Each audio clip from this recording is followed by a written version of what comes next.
Our planet is hiding monuments that look built by intelligent hands. We are exploring 25 geological oddities that look like artificial structures, formations so perfectly shaped they seem to defy nature itself. By the end, you will see the world as a gallery of natural masterpieces that challenge everything you assume about design and chance. How does a single rock split with laser precision? And could a mountain range be painted by an ancient artist? What does it say about us when we look at a stone and see a lost city? It is a shoreline paved with geometry. Along the rugged coast of Northern Ireland, the giant's Causeway presents a spectacle of almost impossible order. More than 40,000 stone columns, most with 6 near-perfect sides, fit together like a colossal honeycomb crafted for gods. They march from the cliffs down into the churning sea, a pathway so deliberate in appearance it birthed the legend of the giant Finn McCool, who supposedly stacked them to cross the water and confront a rival. Standing on those cool, flat tops, feeling the precise edges under your hands, the myth feels more immediately satisfying than any scientific fact. The mind rebels against the idea that such accident. Yet the truth is written not in legend, but in the ancient language of fire and ice.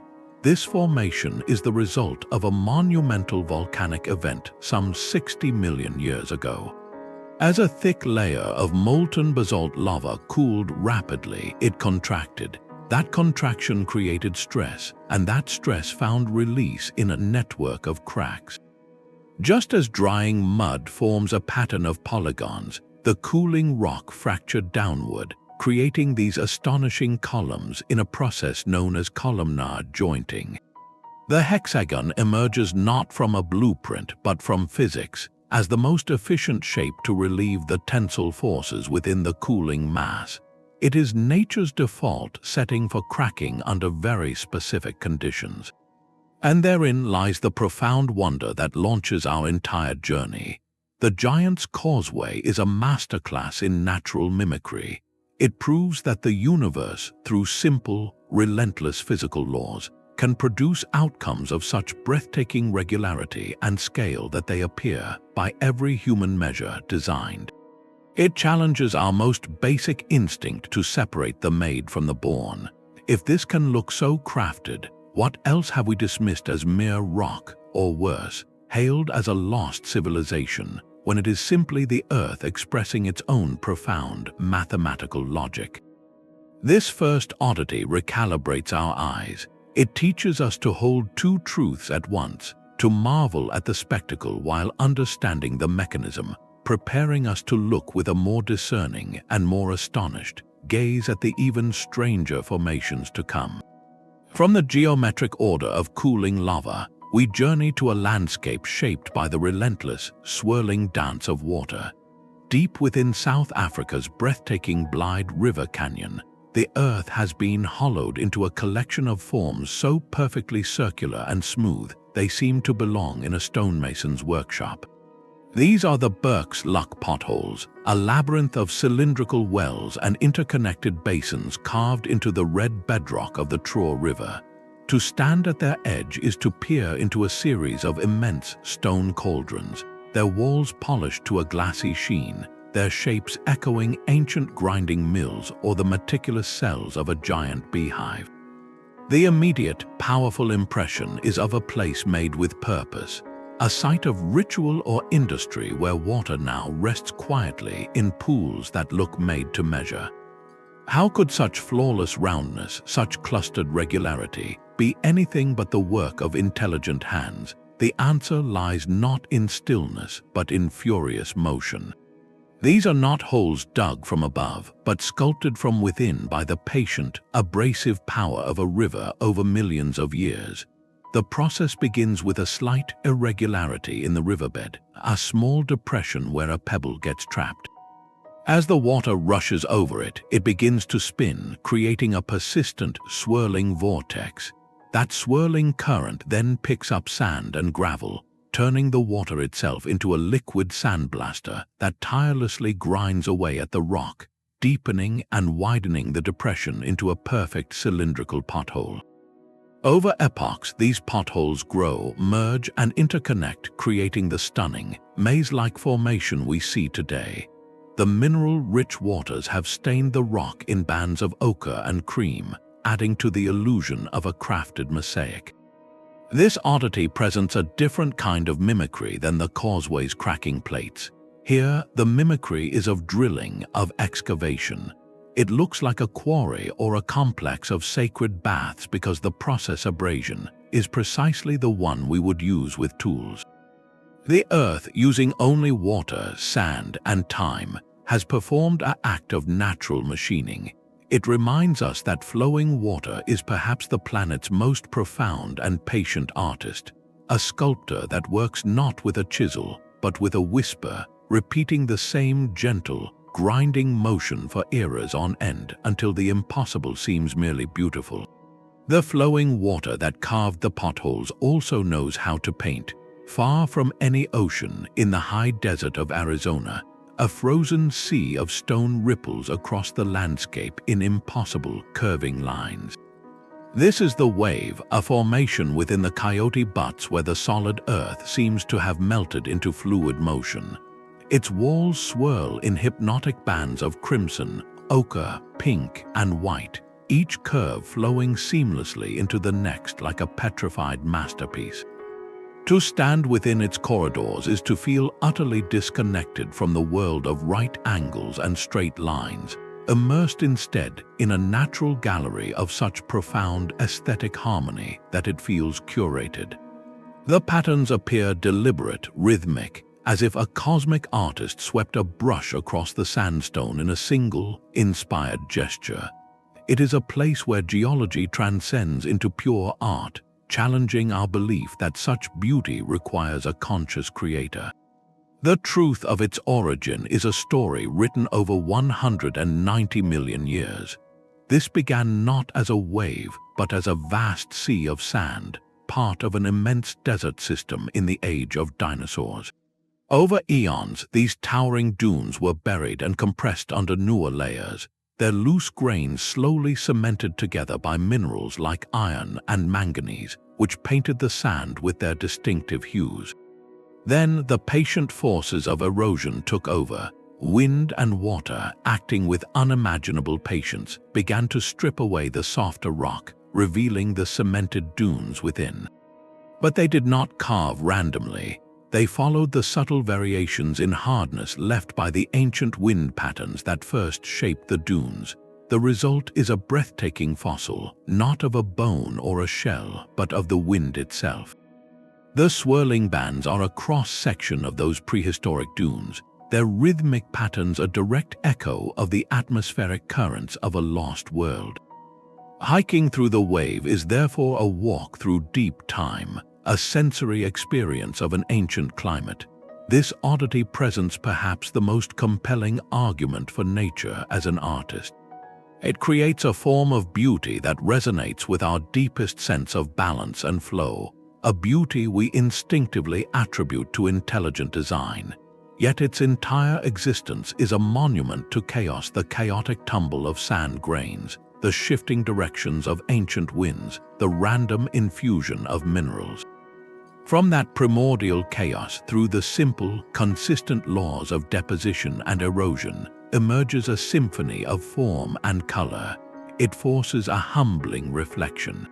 If wind and sandstone can collaborate across eras to produce something that moves the human spirit so deeply, what does that say about the line we draw between art and accident, between a masterpiece and a mere stone? The fluid artistry of desert stone gives way to a landscape of stark, vertical silence. In China's Yunnan province, the stone forest of Shilin rises from the earth like the petrified skyline of a sunken metropolis. This is not a collection of hills, but a labyrinth of countless gray limestone pinnacles, some soaring over 30 meters high, their sharp peaks and fluted sides creating a maze of narrow canyons and solitary towers. Walking its pathways feels less like a nature hike and more like exploring the abandoned streets and shattered architecture of a city built for giants. The rock takes on familiar, haunting shapes. Here a cluster that resembles petrified trees. There a lone spire that looks like a silent watchtower, and over a ridge, formations that could be the crumbling columns of a vast, open-air temple. The mind, seeking pattern, cannot help but populate this stone maze with stories, with the ghosts of a lost civilization whose buildings now stand empty against the wind. This profound illusion of artificiality is the work of water, but not the flowing rivers that carved the potholes. This landscape was shaped by a much slower, more pervasive artist, rain. Over 270 million years, a shallow sea laid down a thick bed of limestone, which was later thrust upward by tectonic forces. Exposed to the atmosphere, the rock faced a relentless chemical siege. Rainwater, slightly acidic from absorbing carbon dioxide in the air, seeped into the limestone, dissolving it along natural cracks and fissures. This process, known as karstification, slowly widened the cracks into crevices and isolated the blocks into the sharp, towering pinnacles seen today. It is a sculpture of subtraction, where what remains is not what was built, but what was left behind after eons of dissolution. The stone forest stands as a monumental testament to patience. It showcases how the soft, persistent kiss of acidic rain can achieve what seems like the work of massive tools, carving intricate urban silhouettes from solid bedrock. It blurs the line so completely that it has inspired human imagination for centuries, weaving local folklore with tales of dragons and hidden kingdoms. This oddity asks us a compelling question. When we look upon a natural formation and instantly see the ghost of a city, what does that reveal about our own minds? We are pattern-seeking creatures, inhabitants of built environments, so we project our own experience onto the world. The stone forest is a mirror, reflecting back not a lost civilization, but our innate desire to find meaning, order, and narrative in the majestic, indifferent geometry of the earth. A single stone tower rises from the endless Wyoming plains with such abrupt, geometric authority it seems to have been dropped from the sky.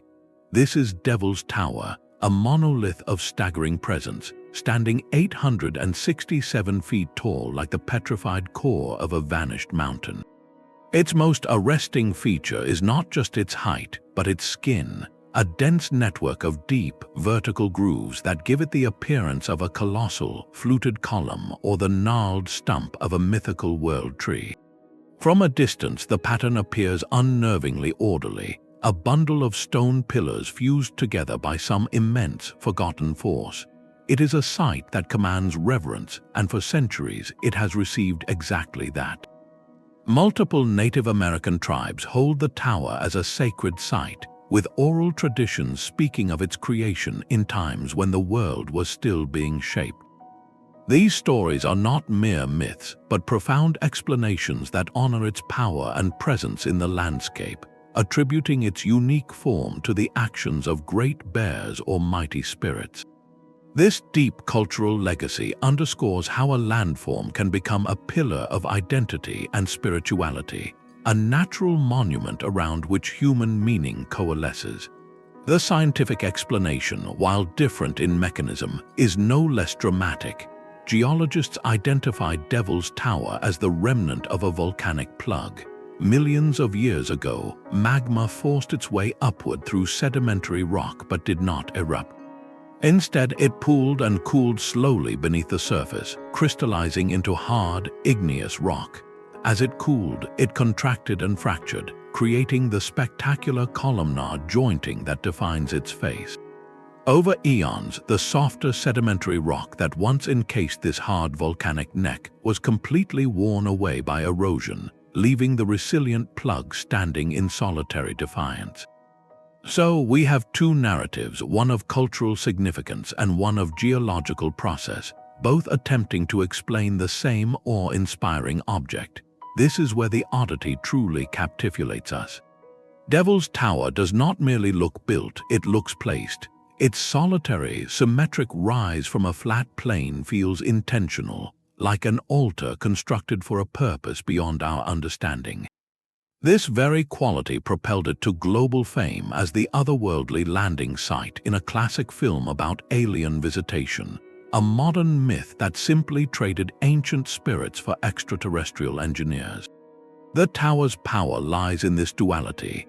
It is a perfect case study in how a geological formation can simultaneously be a solved scientific puzzle and an eternal human mystery.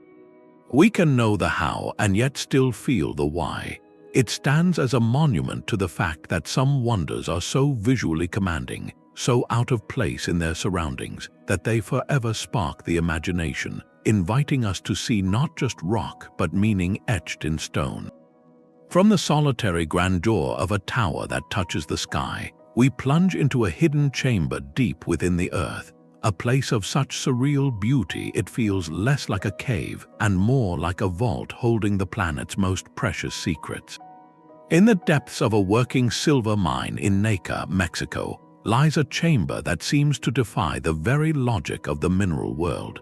The Cave of the Crystals is a cathedral of geology, housing colossal spears of translucent selenite, some stretching over 30 feet long and weighing more than 55 tons. They erupt from the walls and floor in clusters of immense geometric perfection, their faceted surfaces catching the light like frozen beams. To stand among them is to feel dwarfed not just by their size, but by their serene, otherworldly order.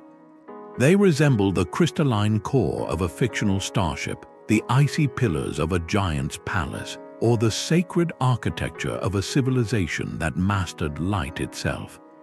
The immediate, overwhelming impression is that such flawless, gigantic crystals must have been placed here, grown in some unimaginable laboratory rather than born from the random chaos of the underworld. The truth of their origin is a story of patient alchemy conducted in a crucible of extreme conditions. For over 500,000 years, this chamber was completely filled with hot, mineral-rich water, heated by a pool of magma lying far below the mine. In that still, saturated darkness, the conditions were perfectly stable, constantly hot, constantly saturated with gypsum. In this environment, molecules of calcium sulfate dissolved from the surrounding limestone could slowly, inexorably, arrange themselves into a rigid, repeating pattern. With no currents to disturb them and an endless supply of material, the crystals grew at a glacial pace, perhaps a hair's width every century, gradually expanding into the breathtaking giants we see today. The cave's alien appearance is a direct reflection of its alien environment, a pocket of the planet where the normal rules of geology were suspended for an achingly long time. This oddity presents a different kind of marvel than the erosional sculptures we have seen. Here, the illusion of artificiality comes not from carving, but from growth. The crystal's perfect angles and planes mimic the precision of cut gemstones or engineered components because they are formed by the fundamental, invisible architecture of their own atomic lattice. Nature, given enough time and the right undisturbed conditions, becomes a master geometrician. The Cave of the Crystals forces a profound shift in perspective. It reveals that Earth's most stunning artifices are not always on the surface, shaped by wind and rain, but can be hidden in profound darkness, built by the silent, persistent work of chemistry and heat. It is a humbling reminder that our planet contains realms of sublime order invisible to us, worlds where beauty is not sculpted, but patiently, perfectly grown. The hidden geometry of the Earth does not always reveal itself in towering crystals or deep caves. Sometimes it lies right beneath our feet, a vast and silent floor waiting to be walked upon. On the windswept coast of Tasmania, at a place called Eaglehawk Neck, the shoreline presents one of the planet's most startling illusions of construction. Here, the rock is not jagged or chaotic, but flat and meticulously divided. This is the Tessellated Pavement, a sprawling platform of sandstone that looks for all the world like a colossal floor, tiled in perfect rectangles by some ancient giant hand. The surface is a grid, a natural chessboard of staggering precision, with each block separated from its neighbor by deep, straight grooves. To step onto it is an uncanny experience, a feeling of trespassing in a roofless hall built for deities, where the only sounds are the crash of waves and the wind humming across the stone. The pattern is so uniform, so deliberate, that the mind immediately rejects the idea of chance. It demands a creator, a planner, a mason of impossible scale. Yet this masterpiece was not built but uncovered. Its story begins with geological stress. Millions of years ago, as the sandstone formed and settled, it developed a network of internal weaknesses, natural fractures called joints. These joints created a hidden, three-dimensional grid within the solid rock.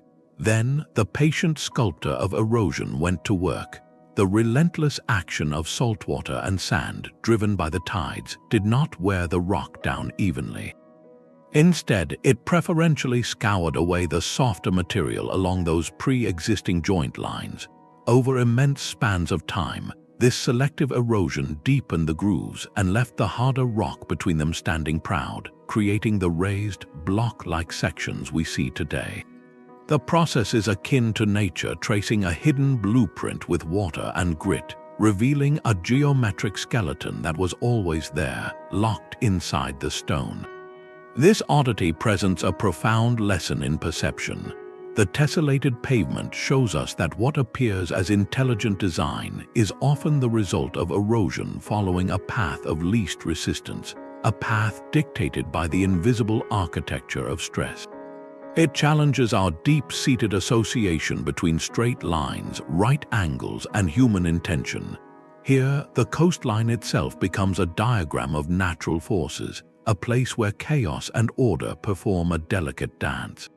The waves bring randomness, but they etch away at a canvas already imprinted with regularity. To stand on this natural pavement is to literally walk on the boundary between two ideas, that of a world shaped by accident and a world governed by a hidden mathematical grain.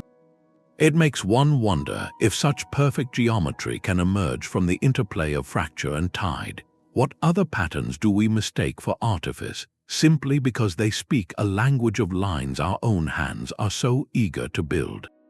High above the Sahara, the desert reveals an eye.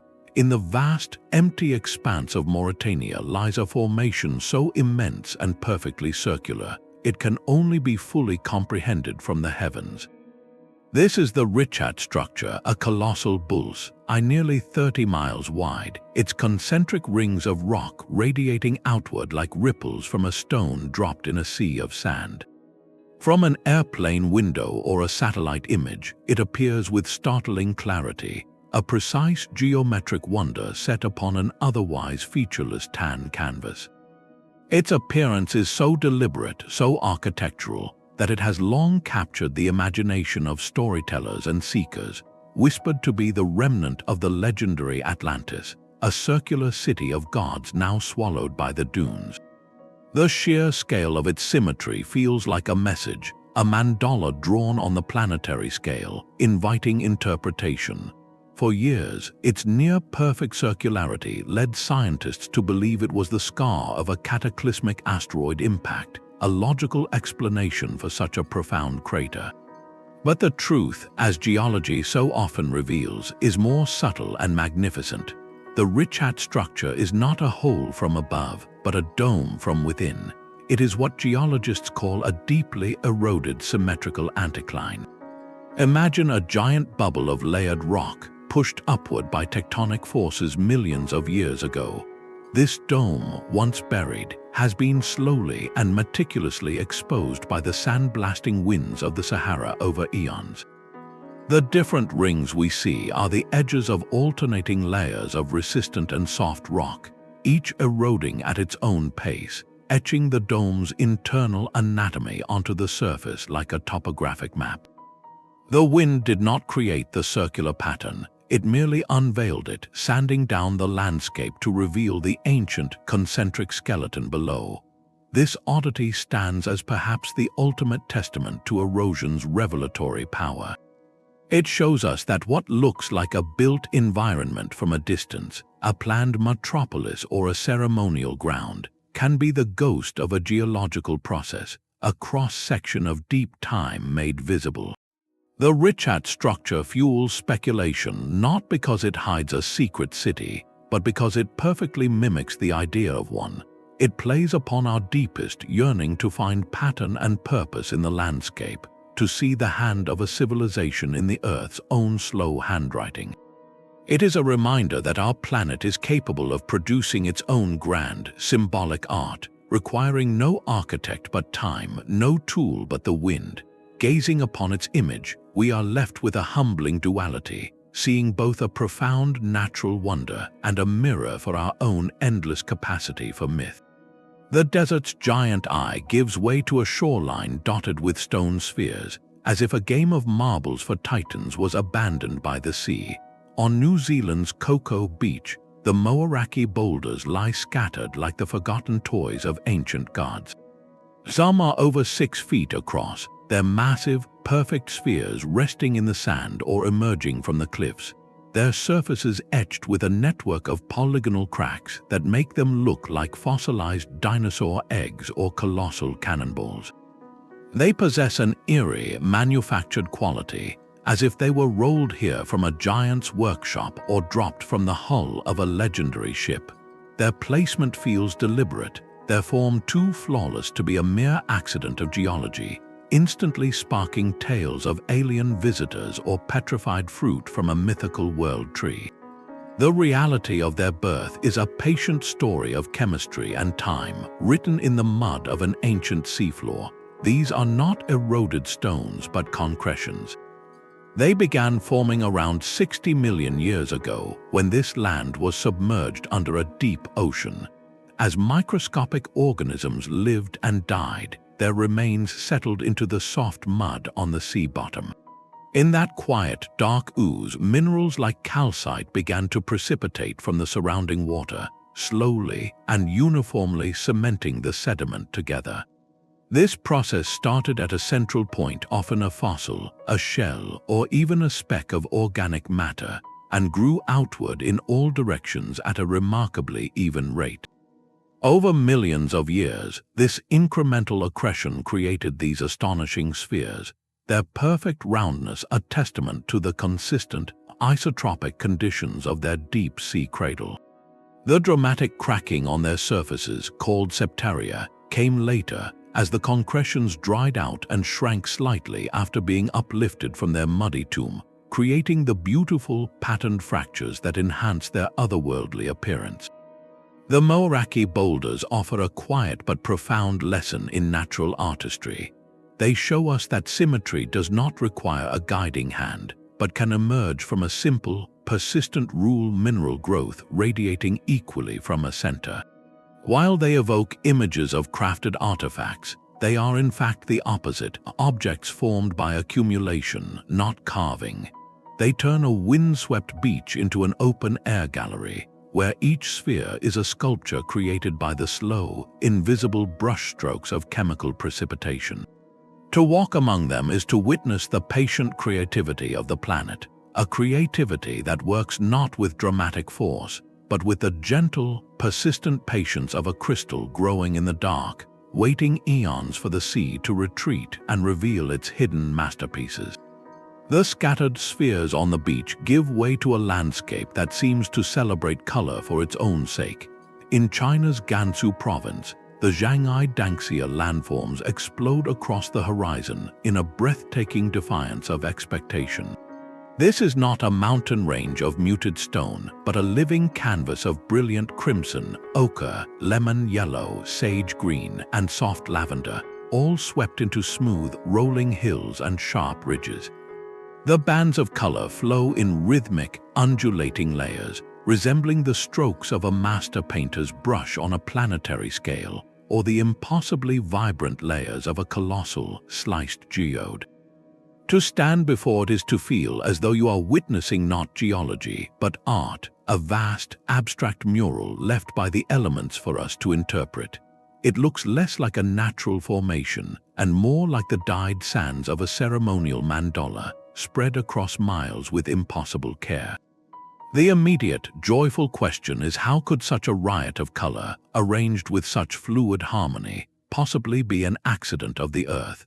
The answer is a story told in mineral pigments and deep time, spanning over 24 million years. This masterpiece began with a very different palette. Ancient lakes and rivers deposited layers of sandstone and siltstone of varying compositions, each layer trapping different minerals: iron, copper, manganese. Then the colossal forces of plate tectonics entered the scene, slowly tilting these layered sedimentary beds, lifting them from their horizontal slumber. Once exposed, the patient artist of erosion took over. Wind and rain carved into the tilted strata, sculpting the smooth, rounded forms we see today. But the true magic is in the color. As the layers were exposed to the atmosphere, the minerals within them began to oxidize or rust at different rates. The iron-rich layers blushed into deep reds and oranges. The manganese created soft purples and blues, and other mineral combinations yielded the vibrant yellows and greens. The sweeping bands we admire are literally a cross-section of this ancient mineralogical history, a timeline of deposition painted in stone and revealed by erosion. The Zhangye Danxia landforms challenge a fundamental, quiet assumption we often hold, that mountains are solemn monuments of gray and brown. Here, geology is exuberant, celebratory, and wildly expressive. It reveals that the Earth's crust holds a hidden spectrum, a natural palette that only requires the right conditions: tilt, time, and air to be unveiled in all its glory. This oddity feels designed because it engages our deepest aesthetic senses. Its composition follows principles of rhythm and contrast that we associate with great art. Yet it is the product of immense, impersonal forces. It stands as a radiant reminder that beauty in nature is not an add-on, but often an intrinsic record, a vibrant logbook of chemistry and motion written across the ages, waiting for the right light to make us stop and wonder. The vibrant, painted hills of Danxia are a testament to nature's slow and patient artistry. But what happens when human action accidentally accelerates that creative clock? In the quiet desert of Nevada, a small-scale wonder offers a startling answer.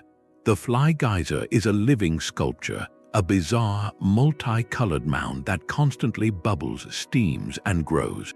Its terraces of brilliant orange, green, and white drip with scalding water, while its central cones spurt jets of vapor into the dry air. It looks like a miniature, alien castle from a distant planet or a dazzling, psychedelic art installation that somehow wandered into the sagebrush.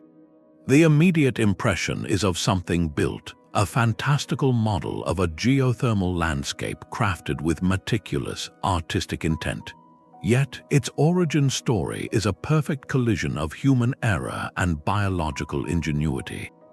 This spectacle was born from a simple well, drilled in 1964 by ranchers seeking irrigation water. The drill bit, however, struck something far hotter and more powerful than anticipated: a pressurized geothermal aquifer. The well was abandoned, but the hot, mineral-rich water found its own way to the surface, beginning an unintended and ongoing experiment.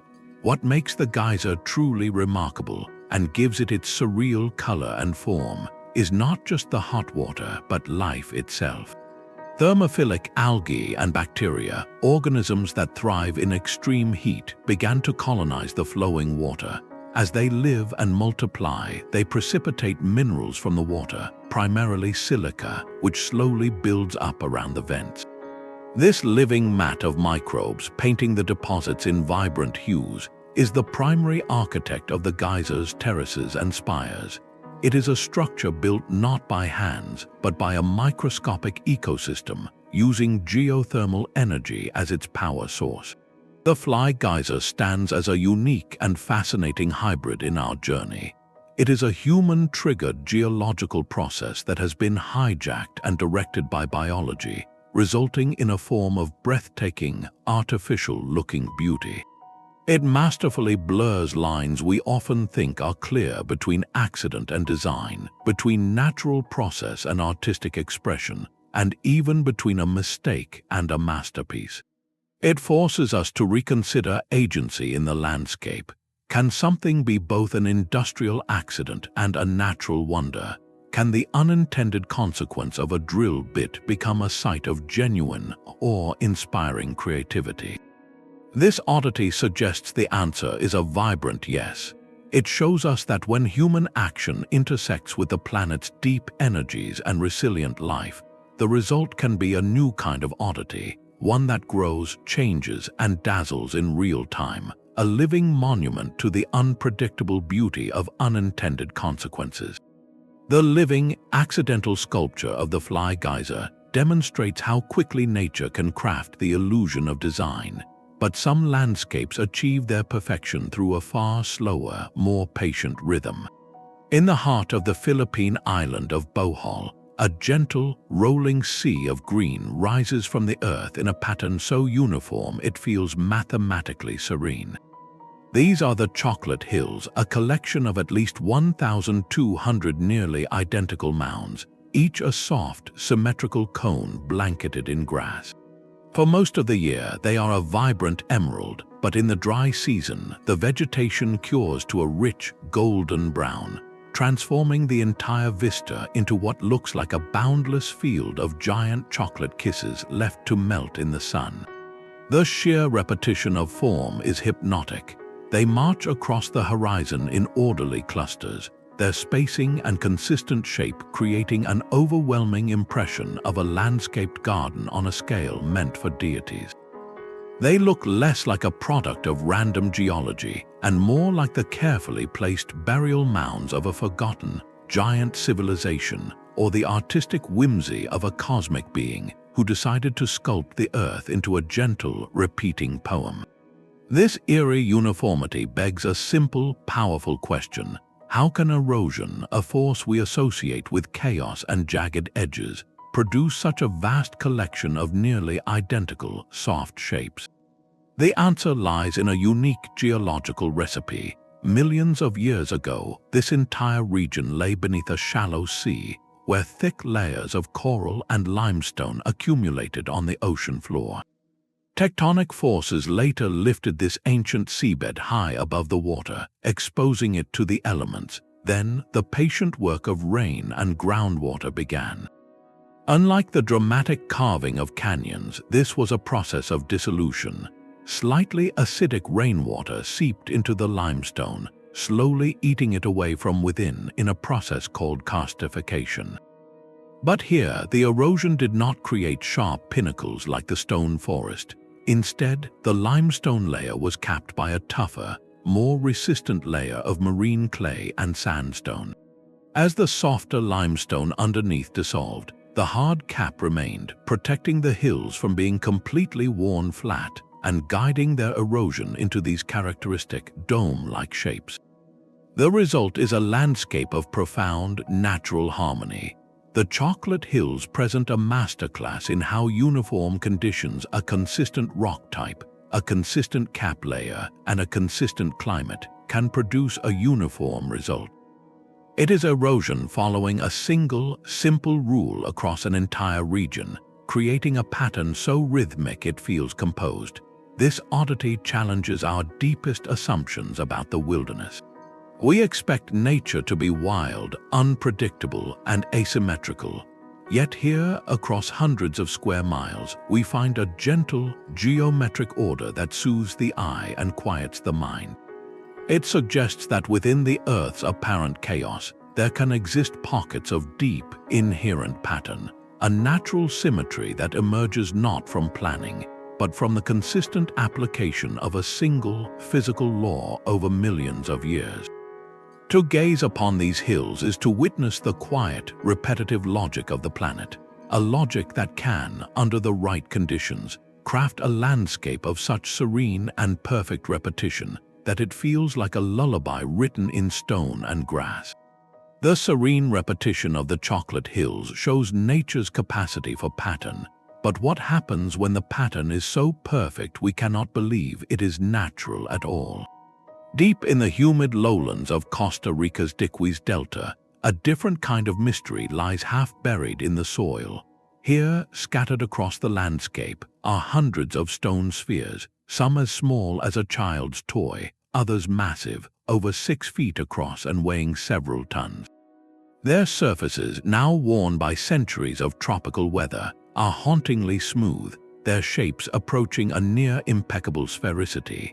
They look like the discarded marbles of forgotten giants or celestial orbs placed by visitors from the stars, an arrangement so strange it feels both purposeful and profoundly lost.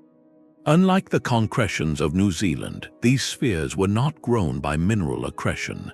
They were made by human hands, carved painstakingly from solid blocks of gabbro, a hard igneous rock, by the skilled artisans of pre-Columbian societies over 1,000 years ago.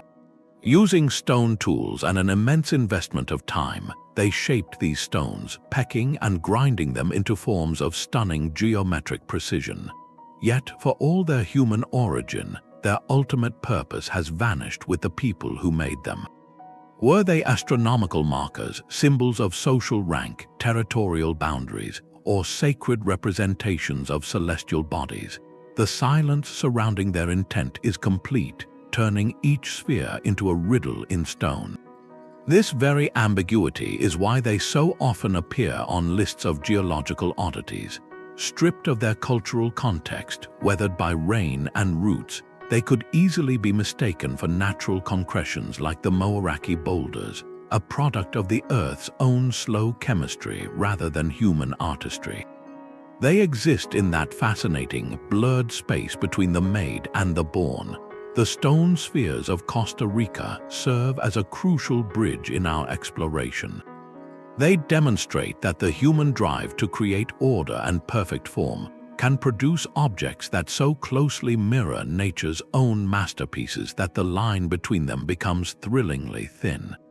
We look at a human-carved sphere and see a geological concretion, and we look at a natural concretion and see a carved artifact. This mirroring forces a profound reflection.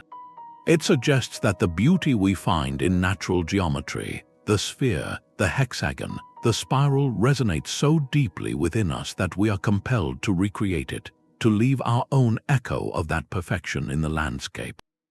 These spheres are not geological oddities, but they make us question why we categorize the world so rigidly. They remind us that wonder does not reside solely in what nature makes without us, but also in what we make in conversation with it, in our ancient, shared pursuit of the perfect form. A perfect wave has been frozen in the desert for 2.7 billion years. In the arid outback of Western Australia, a cliff of granite does not simply stand, it flows. This is Wave Rock, a monumental crescent of striated stone 45 feet high and over 300 feet long, its immense face curving overhead in a single, breathtaking arc of ochre, gray, and black. From a distance, it looks exactly like a colossal tsunami, captured in the very moment it is about to crash onto the sunburnt bushland. The rock face is smooth, its lines sweeping upward with hydrodynamic grace, a sense of arrested motion so powerful you can almost hear the roar of a non-existent ocean. It feels like a monument to a cataclysm that never happened, a permanent snapshot of impossible force. The immediate, visceral question is, how can solid granite, one of the hardest rocks on Earth, appear to have melted into such a fluid, dynamic shape? The answer is a masterclass in patient chemical artistry. This formation began not as a wave, but as a subsurface dome of granite, exposed over eons as the softer land around it eroded away. The wave shape itself is the work of water, but not the crashing surf it mimics. For countless millennia, rainwater, slightly acidic from dissolving atmospheric gases, seeped down through the soil at the base of the rock. This groundwater pooled and slowly, chemically, began to eat away at the granite's feldspar minerals, weathering and eroding the base far more effectively than the top. This process, called subsurface weathering, undercut the cliff, carving out the dramatic curve from the bottom up.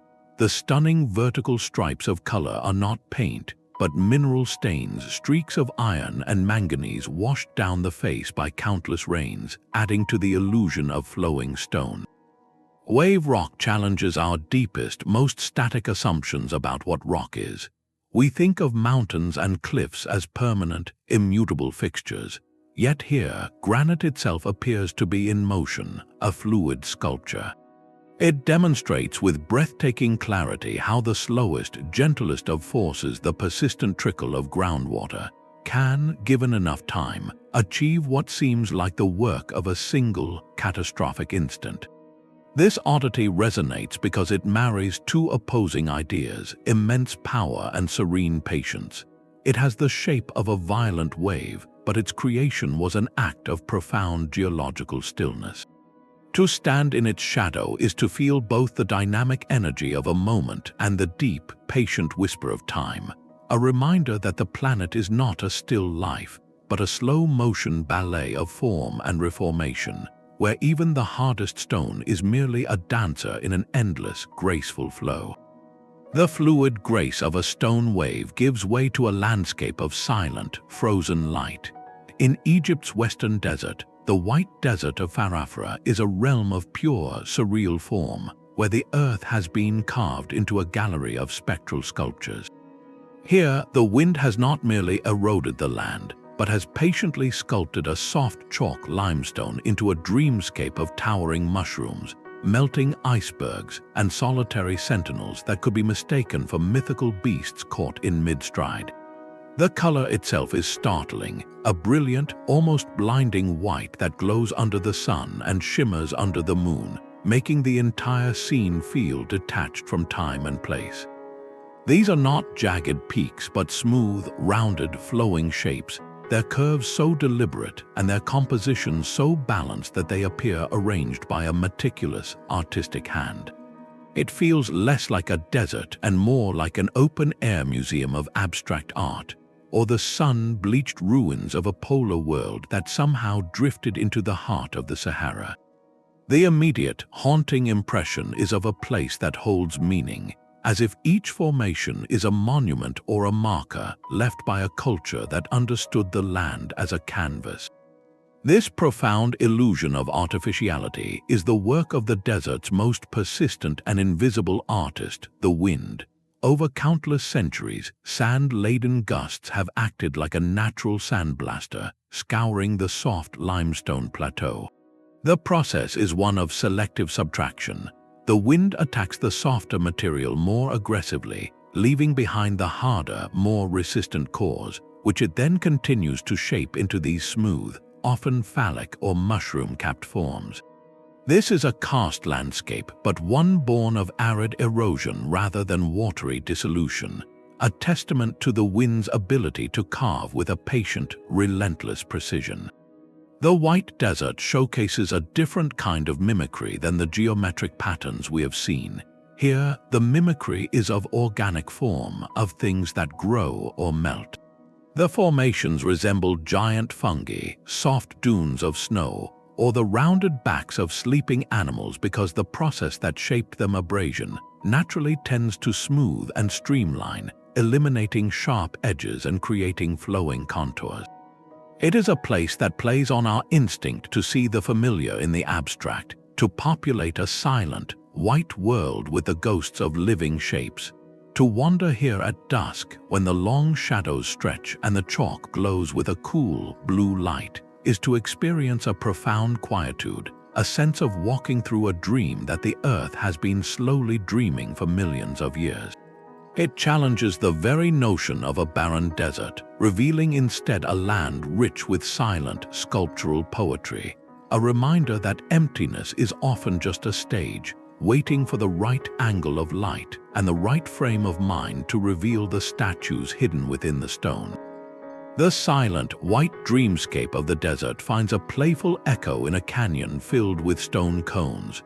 New Mexico's Kasha-Katuwe Tent Rocks National Monument is a labyrinth of whimsy carved in soft stone. Here you hike not just through a canyon, but through what feels like the abandoned neighborhood of a civilization of giants.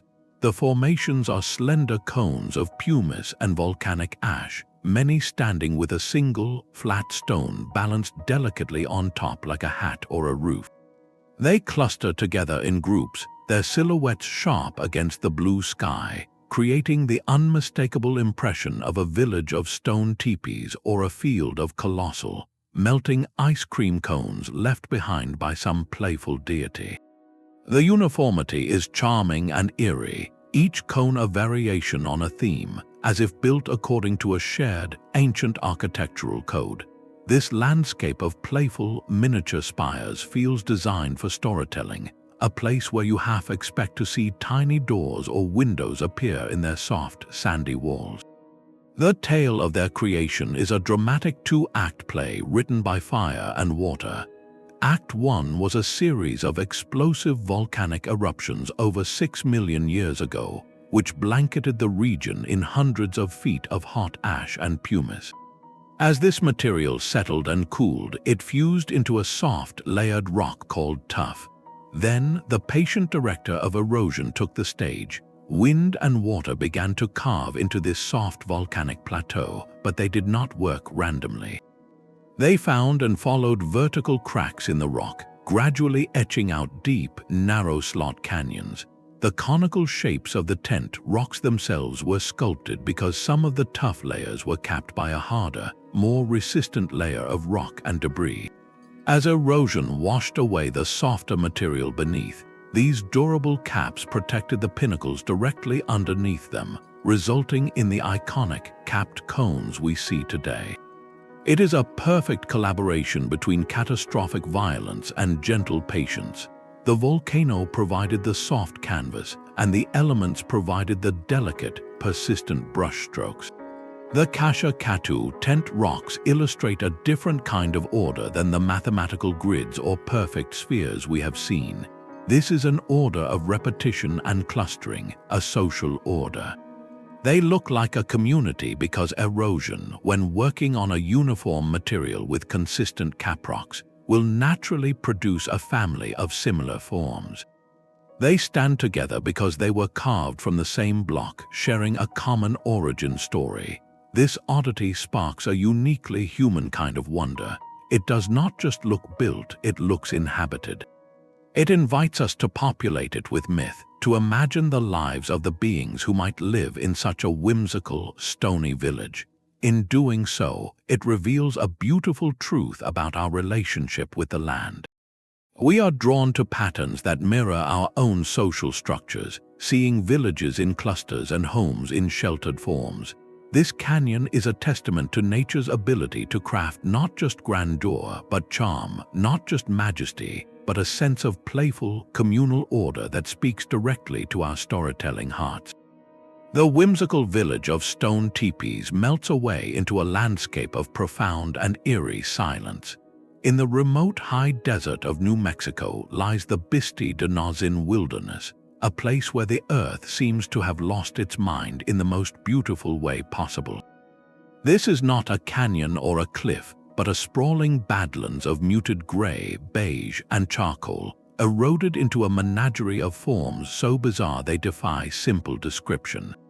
Here you will find thin spires that claw at the sky, massive balanced rocks that defy gravity, and countless pillars crowned with dark, flat caps like stone mushrooms or petrified chess pieces. Some formations resemble the crumbling statues of long-lost gods, while others look like the fossilized remains of alien trees or the abstract totems of a culture that worshipped entropy itself. It is a natural gallery of surrealist art, a silent, sun-baked dreamscape where every shadow holds a new, impossible shape. The immediate, overwhelming feeling is of wandering through the ruins of a world that never was, a place where the normal rules of geology have been suspended in favor of pure, imaginative form. This chaotic yet cohesive beauty is the masterwork of a single, simple process called differential erosion. The story begins with an ancient river delta, a swampy environment from the age of dinosaurs where layers of sandstone, siltstone, shale, and coal were gently laid down over millions of years. Each layer had a slightly different hardness and resistance to the elements. When the land was uplifted and exposed, the patient forces of wind and rain went to work.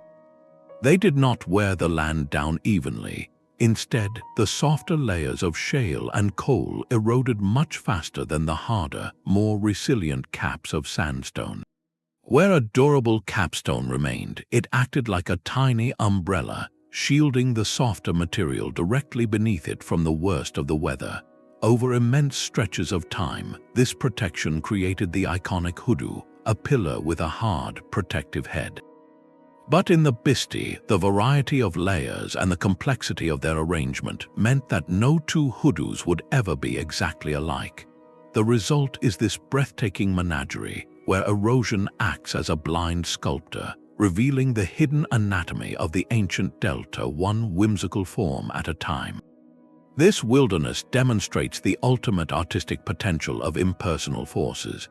With no plan, no blueprint, and no guiding hand, the elements have curated a collection of forms that feel intentionally bizarre. It plays upon our deep desire to see recognizable figures in abstract shapes, to find faces in clouds and monsters in shadows. Walking among these silent stones at dusk, as the low sun stretches long, dramatic shadows, you are not just observing geology, you are participating in a kind of Rorschach test written in stone. The Bisti asks us a quiet, profound question. Is the haunting beauty of this place inherent in the rock, or is it a story we are compelled to tell ourselves, a narrative we paint onto these silent forms to make sense of their glorious, random strangeness? It stands as a monument to the fact that erosion is not merely a destroyer of landscapes, but one of the planet's most prolific and imaginative creators. Even in a place called Death Valley, stones have been known to sail. Upon the cracked, flat expanse of racetrack playa, a dry lakebed of profound silence, rocks seem to take on a life of their own. For over a century, visitors have found heavy stones, some weighing hundreds of pounds, resting at the ends of long, meandering trails etched into the hard-packed mud. These trails curve, loop, and make sharp 90-degree turns, looking less like the random skid marks of a sliding rock and more like deliberate glyphs, the cursive handwriting of some invisible force. The scene presents a perfect, silent mystery. With no witnesses, no animal tracks, and no obvious explanation, these stones appeared to move under their own power, propelled by magnetism, subtle earthquakes, or perhaps something altogether more otherworldly. The trails themselves seemed intelligent, their purposeful lines and sudden directional changes suggesting a mind at work, a puzzle left on the desert floor for us to decipher. The solution, when it finally came, was a beautiful demonstration of simple physics and perfect conditions. Researchers discovered that on rare occasions, a perfect sequence of events unfolds. First, a light rain or meltwater floods the playa, creating a shallow, temporary pond. Then, on a cold desert night, this thin sheet of water freezes into vast, windowpane-like sheets of ice. As the sun returns and warms the day, these large, thin ice panels break up. When a steady wind blows across the now slippery surface, it can catch these floating sheets of ice, which then push the rocks along with them at a glacial pace, inscribing those elegant, puzzling trails into the soft mud below. The movement is slow, taking hours or even days, and by the time the water evaporates, all that remains is the rock and its trail, the ice long gone without a trace. This oddity offers a masterful lesson in perception. The trails look designed because they are the product of a consistent, directional force, the wind acting on a guided platform, the ice sheet. The sharp turns occur when the wind shifts or the rock pivots within its icy cradle. What we interpreted as signs of intelligence were simply the footprints of a fleeting, fragile process, a choreography of ice, rock, and wind that happens so rarely it guarded its secret for generations. The sailing stones remind us that some of nature's greatest illusions of design are not carved in stone over eons, but written in mud in a fleeting moment, a transient performance where the stage is set, the actors move and then vanish, leaving only their enigmatic script behind for us to find.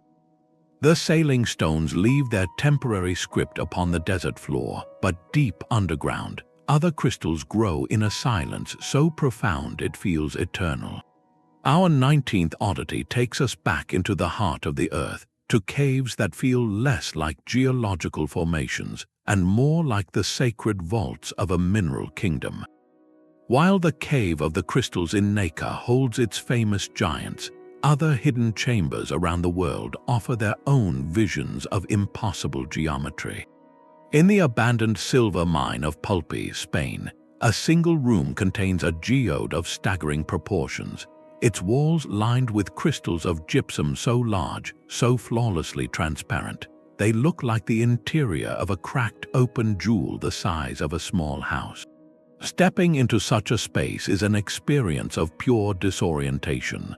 The light from a headlamp fractures into 1,000 brilliant shards, bouncing between crystal faces the size of tabletops.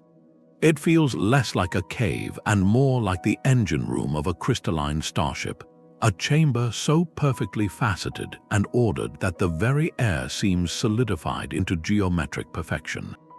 The mind rebels, insisting that such a pristine, angular environment must be engineered, a clean room built for some unfathomable purpose rather than a chance bubble in the Earth's crust. This breathtaking illusion of design is once again the product of patient alchemy under perfect, undisturbed conditions. These monumental crystals form in a very specific recipe. First, a cavity must exist within the rock, often left by a gas bubble in volcanic material or dissolved away by acidic waters. Then, that cavity must become filled with a mineral-rich fluid, a hot, saturated solution holding immense amounts of dissolved gypsum or selenite. The magic happens when this solution begins to cool, but does so with an almost unimaginable slowness and stability. If the temperature drops too quickly, countless tiny crystals will form, creating a sandy, opaque crust. But if the cooling is infinitesimally gradual, over tens of thousands or even millions of years, the molecules in the solution have time to migrate to a few ideal starting points and arrange themselves into a rigid, repeating lattice. With no currents to disturb them and a constant supply of material, these few crystals can grow unchecked, expanding outward into the open space, competing with one another until the entire chamber is lined with their interlocking, transparent forms. The sheer size and clarity are direct records of that undisturbed patience. Each flawless face is a testament to an environment where change was measured in millimeters per century. These crystal caves represent the ultimate expression of nature's hidden order. They are environments where chaos is not permitted, where the random jostling of the outside world is replaced by the slow, deterministic dance of chemistry. The result is a space that feels utterly alien because it is a realm of pure geometry, a physical manifestation of the mathematical rules that govern atomic structure. We look upon these crystals and see cut gemstones or manufactured optical components because, in a way, they are nature's own precision engineering, achieved not with tools but with time and stillness. To witness such a place is to understand that the planet's most stunning artistry is often hidden in darkness, growing in silence, waiting for a chance encounter to reveal that deep within the seemingly chaotic crust, there exists a world of perfect, patient, and breathtakingly beautiful angles. Sometimes a single, clean cut is all it takes to create a lasting mystery. In the vast, sun-scorched expanse of Saudi Arabia's Tema Oasis, a solitary sandstone formation stands as a monument to what seems like impossible precision. This is the Naslaa Rock, a massive boulder that has been split cleanly down the middle by a fissure so straight, so unnervingly perfect. It looks as if it was sliced by a laser or the blade of a titan. The two halves stand perfectly separated, each balanced on its own small, natural pedestal, facing each other across a narrow gap of empty air.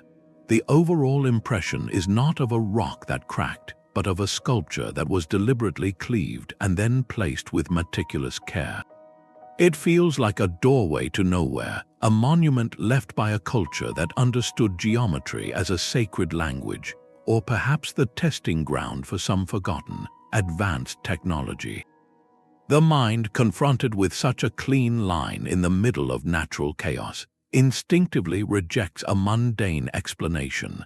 How could random geological forces produce a cut of such surgical straightness? Geologists point to more earthly, yet still fascinating, processes. The leading theory involves natural jointing. Sandstone often forms with internal planes of weakness, vertical cracks that occur as the rock cools and contracts or from tectonic stresses. In this case, a single, nearly perfect vertical joint may have existed within the boulder. Then, over millennia, the patient work of erosion took over. Wind-blown sand, expanding ice in winter, and the relentless thermal cycling of the desert sun would have preferentially worn away at the material along this pre-existing crack, slowly widening it into the dramatic, straight-line gap we see today. The delicate pedestals are simply the last remnants of the softer rock that once surrounded the base, eroded away on all sides except for the small points where the harder stone remained. It is a masterwork of subtraction where nature used a hidden flaw as its guide. Yet the sheer perfection of the split and the improbable balance of the halves continue to fuel the imagination. The formation is so visually striking that it naturally inspires stories of ancient precision tools, symbolic portals, or even markers left by visitors from beyond our world. The Naslaa Rock showcases a profound truth about our relationship with the landscape. A single, stark geometric feature can override an entire lifetime of understanding about natural erosion, compelling us to see design where there is only physics. It stands as a testament to the power of a straight line in a curved world, a simple fracture that transforms an ordinary stone into an eternal question mark, reminding us that sometimes the most compelling mysteries are not vast and complex, but singular, stark, and perfectly, beautifully simple. The stark simplicity of a single split rock reveals nature's capacity for geometric precision, yet that same artistry can be scaled to create chambers of startling domesticity. Across the glaciated landscapes of Scandinavia, the bedrock holds deep, smooth-walled basins that look like they were designed for use, not formed by chance. These are the giant's kettles of Finland, immense cylindrical potholes drilled straight down into granite, some so large you could comfortably sit inside them. Their walls are polished to a glassy sheen, their openings perfectly circular, giving each one the appearance of a colossal bathtub or a cauldron abandoned by a mythical race after a great feast. In places like Perunkurko or Devil's Church, these formations cluster together, creating a surreal landscape that feels less like a wilderness and more like the utilitarian workshop of forgotten beings, a site of mysterious ritual or industrial activity now silent under the pines. The immediate, powerful impression is of a place made with purpose, its smooth hollows inviting a story of giants who once gathered here. The truth behind their creation is a story of ice, water, and relentless, grinding motion. These kettles were not carved by hand, but by the furious energy of the last ice age. As massive glaciers retreated, they unleashed torrents of meltwater that funneled through cracks and weaknesses in the bedrock. In these powerful, focused streams, sand, gravel, and boulders became nature's drill bits. Trapped in a swirling vortex, these abrasive particles would spin in a relentless, grinding circle, acting like a liquid lathe that slowly, over centuries, bored straight down into the solid granite. The process is one of patient, localized erosion, where chaotic floodwaters are harnessed into a single, persistent, circular motion. The result is a whole of such perfect symmetry and smoothness it appears machined. This oddity presents a fascinating duality. The giant's kettles look utilitarian, like vessels made for holding something, yet they are purely the product of destructive force. They appear ceremonial, arranged in groups as if for a gathering, yet their arrangement is simply a map of where the glacial waters found their pathways. They challenge our instinct to separate the functional from the accidental. Could a feature carved by the planet's raw, abrasive power so perfectly mimic the artifacts of a culture? The answer lies in the universal language of efficiency. The swirling vortex is the most efficient way for water and debris to wear away rock in a confined space, just as a round pot is the most efficient shape for holding water. Nature, through pure physics, arrives at the same elegant solution that human hands would, creating forms that feel familiar because they obey the same underlying principles of motion and containment. To stand inside one of these stone cylinders is to feel the echo of that immense grinding power, now still, holding only stillness and light. It is a monument not to giants, but to the patient, circular dance of stone and ice water.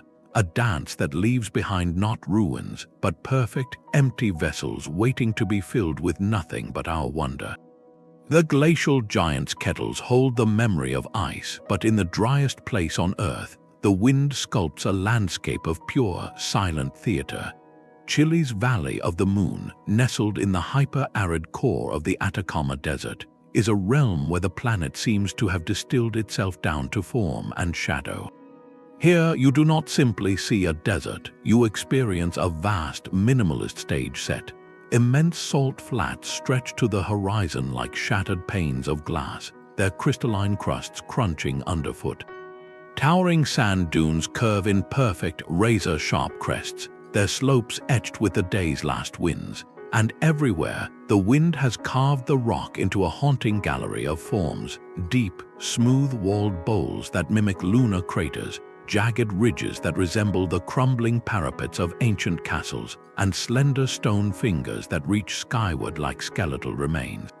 Each formation stands in stark isolation against a boundless sky, looking less like a product of random erosion and more like a piece of carefully placed installation art, arranged for maximum dramatic impact. The overwhelming silence and scale create a feeling of profound reverence, as if you are walking through a sacred, open-air museum curated by the elements themselves. This severe beauty is the direct result of an almost absolute lack of water and the unrelenting agency of wind. In most deserts, rain plays at least an occasional role in shaping the land, but here, rainfall is measured in millimeters per decade. This extreme aridity means the usual chemical weathering from water is nearly absent. Instead, the landscape is shaped almost exclusively by physical forces. The thermal stress of brutal temperature swings between day and night, which causes rocks to crack, and most of all, the persistent sandblasting wind. With no moisture to bind sediments, the wind picks up fine particles and uses them as precision tools, sanding down surfaces, undercutting cliffs, and drilling into weaknesses with a patience that spans millennia.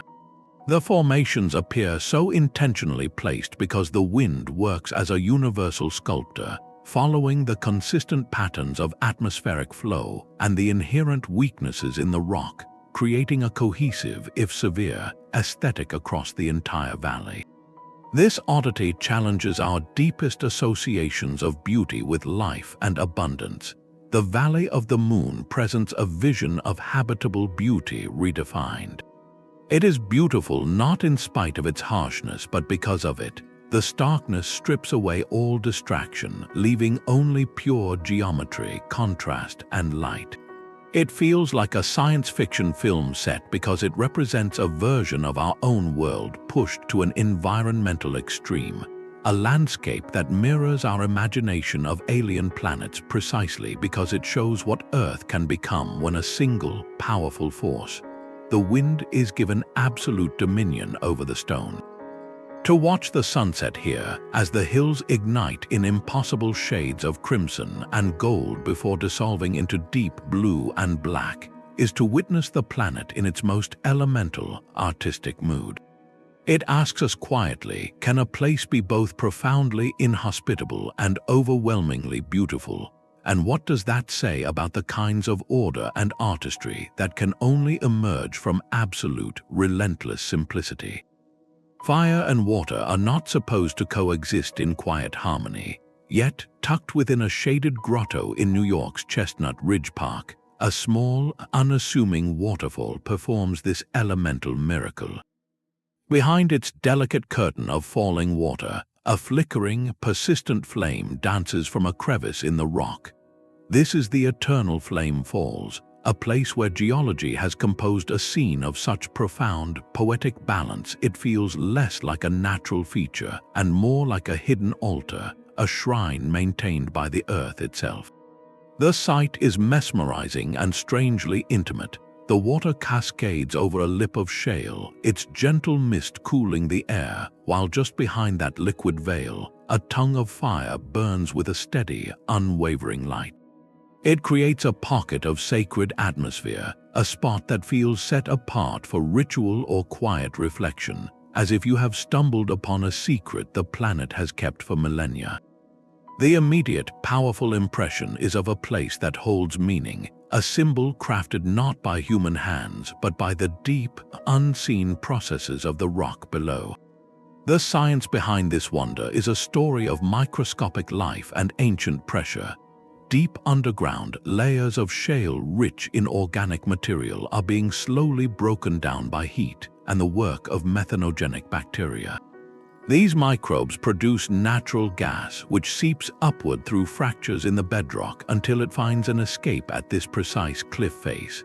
The gas is funneled to a small opening behind the waterfall, where someone, at some point long ago, lit it. The falling water protects the flame from wind, allowing it to burn perpetually, fed by this slow, biological breath from the deep earth.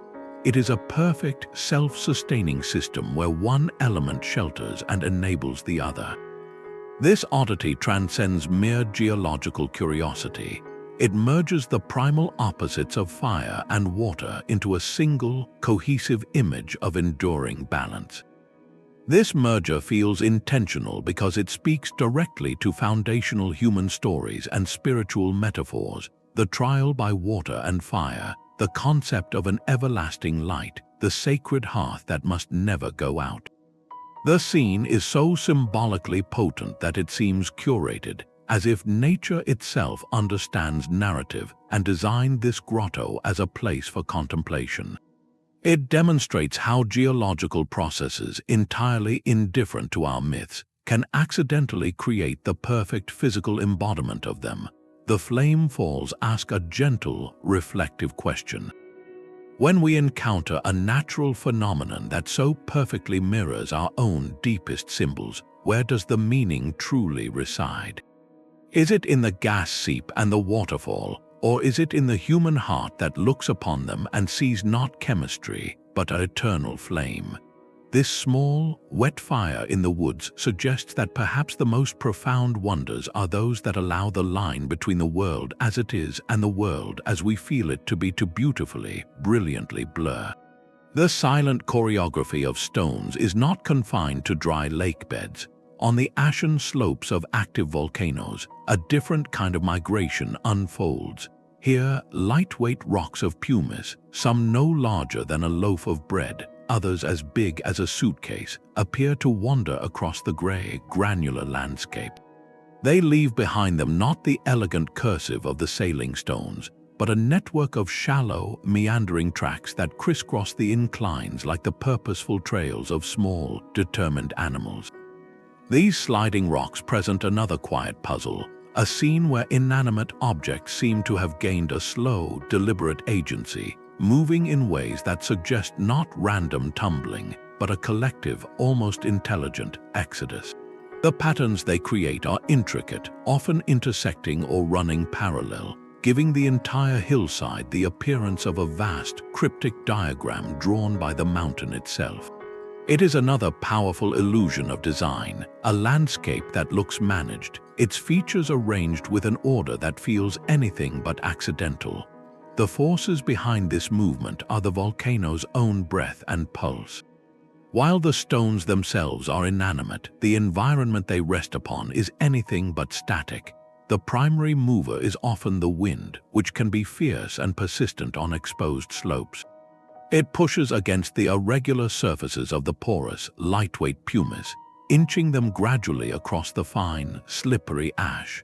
A heavy rain can provide a lubricating layer, allowing the rocks to slide more easily on the now saturated surface. Even the deep, subterranean grumbles of the volcano, the minor seismic tremors that humans might not feel, can impart just enough vibration to unsettle a rock and set it on a new, slow course downhill. Each trail is a record of a unique conversation between an object's shape, the slope's angle, and the particular sequence of elemental nudges it received over days or years. Observing these phenomena does more than solve a minor mystery. It fundamentally broadens our understanding of Earth's surface. We often perceive landscapes as static backdrops, with mountains and valleys as permanent fixtures. Yet here, on the flanks of a living mountain, we see the ground as a dynamic canvas, where even the rocks are participants in a slow, constant rearrangement. Their migrations, though driven by simple physics, leave behind evidence so patterned and deliberate, looking that it perfectly mimics the artifacts of conscious activity. This underscores a profound and recurring theme in our journey. Nature is not a passive stage, but an active, creative sculptor whose methods, abrasion, deposition, chemical change, and even gentle, persistent pushing, often produce results that mirror the very things we build, draw, or intentionally arrange. The sliding rocks of a volcanic slope keep the sense of wonder alive precisely because they operate in that beautiful, blurred space between a random event and a composed scene. They remind us that to find a trail is to find a story, and on this planet, even the stones have stories of slow, patient journeys to tell. The desire to find a lost road beneath the waves is a powerful and enduring dream. Off the coast of Bimini in the Bahamas, a formation known as the Bimini Road seems to offer a tantalizing glimpse of that dream made real. Lying in clear, shallow water, a line of rectangular limestone blocks stretches across the seafloor, their edges appearing unnervingly straight, their arrangement forming a path that vanishes into the blue haze. To a hopeful eye, this looks like the sunken pavement of a drowned civilization, perhaps a remnant of the fabled Atlantis itself, a causeway leading to secrets buried in the sand. The image is profoundly compelling, a geometric promise of order rising from the chaotic seabed, inviting us to rewrite history with a single, mysterious find. The scientific explanation, however, tells a different yet equally fascinating story. Geologists identify the Bimini Road as a classic example of beak rock, a type of sandstone that forms when carbonate sand and shell fragments cement together near the shoreline. As this cemented layer is submerged by shifting sea levels or tectonic activity, it can fracture along natural joints and planes of weakness. The relentless forces of currents and tides then work to erode the softer material around these fractures, isolating the blocks and giving them their deceptively clean, rectangular appearance. The right angles and linear arrangement are not a blueprint, but a consequence of the rock's internal structure meeting the consistent, directional force of the ocean's movement. This underwater oddity serves as a perfect, poignant case study for our entire journey. It captures a fundamental human impulse, the powerful desire to find order and meaning, especially in places that feel inherently mysterious, like the silent, sun-drenched seafloor. Our interpretation of these natural forms is never neutral. It is deeply colored by the legends we carry, the cultures that shape our seeing, and the quiet hope of discovering a grander, more romantic past hidden just beneath the surface of our world. The Bimini Road is not a road to Atlantis, but it is a mirror. It reflects back our own longing for connection to lost histories, our need to see the hand of our own kind in the majestic, indifferent artistry of the planet. It reminds us that sometimes the greatest discovery is not about what lies on the ocean floor, but about understanding the wondrous, story-seeking nature of the mind that gazes upon it. After wandering through this gallery of accidental masterpieces, a single, profound question lingers. If these wonders were not built by ancient hands or cosmic visitors, then what invisible hand is at work? The answer lies not in myth, but in the quiet, relentless application of a few simple physical and chemical laws, acting over spans of time our minds can picture but never truly feel. These are the true artists, the master sculptors whose tools are temperature, pressure, acidity, and persistence. Columnar jointing, the process that gave us the giant's Causeway and Devil's Tower, is a perfect example. It is not magic, but a predictable consequence of thermodynamics. As a thick mass of lava or magma cools, it contracts. That contraction creates tensile stress, and the most efficient way for the rock to relieve that stress is to crack into polygonal columns, with the hexagon often emerging as the champion shape. The slower the cooling, the larger the columns. It is a universal rule, a recipe written into the fabric of molten rock itself. Differential erosion is another prolific artist, responsible for the hoodoos of Bisti, the capped cones of Kasha-Katuwe, and the painted layers of Zhangye. This principle is beautifully straightforward. Not all rock is created equal. When a landscape composed of alternating layers of hard and soft stone is exposed to wind and water, the softer material yields far more quickly.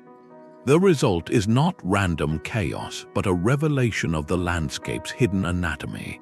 The hard layers become protective caps, the soft layers become slender pedestals, and the entire scene becomes a slow-motion unveiling of the Earth's layered history.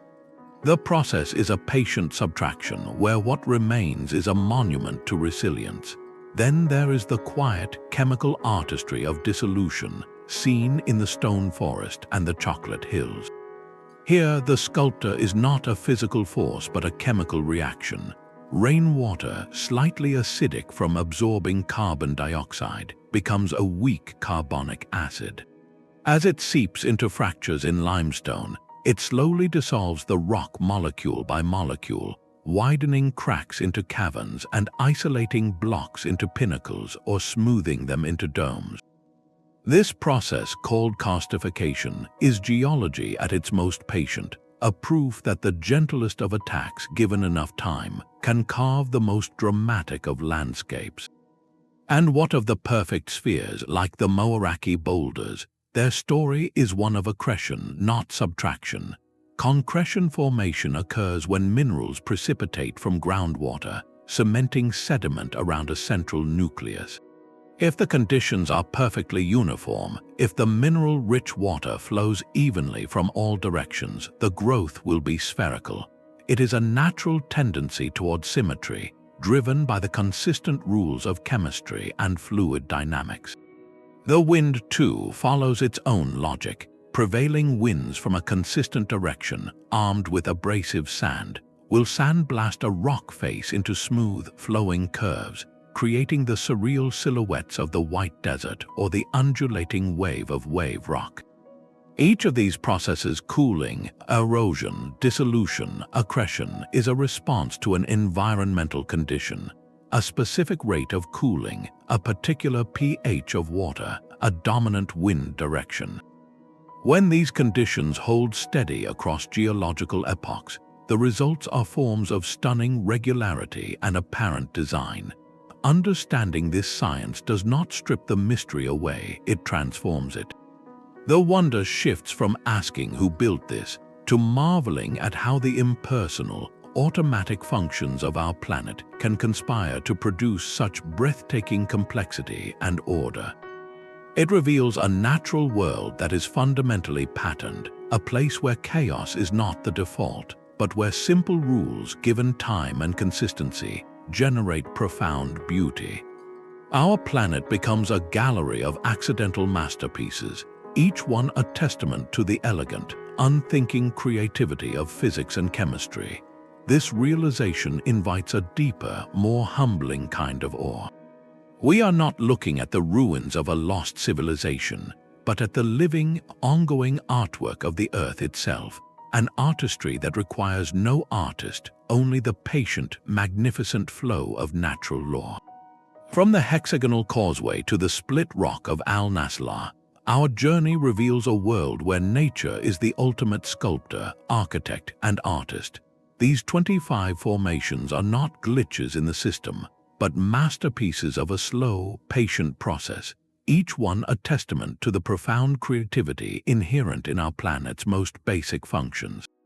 They challenge a fundamental human instinct, the impulse to separate what is made from what is born, to see our own hand in every straight line and perfect curve.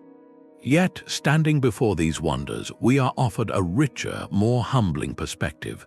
We learn that the line between the natural and the artificial is not a fixed border, but a shifting horizon of perception, shaped by deep time, relentless process, and our own deep-seated desire to find a story in the stone. This exploration invites a beautiful duality of thought, a space where scientific inquiry and imaginative speculation are not enemies, but partners in wonder. Knowing the physics of columnar jointing does not diminish the awe of the giant's causeway, it amplifies it. Understanding how wind carves a desert does not make the white desert less magical, it makes its silent, sculptural poetry more resonant. Each oddity becomes a conversation between the how and the why, between the mechanism we can explain and the meaning we cannot help but feel. They remind us that our planet is an active, creative force, a gallery of accidental artistry where the exhibits are still being shaped even as we watch.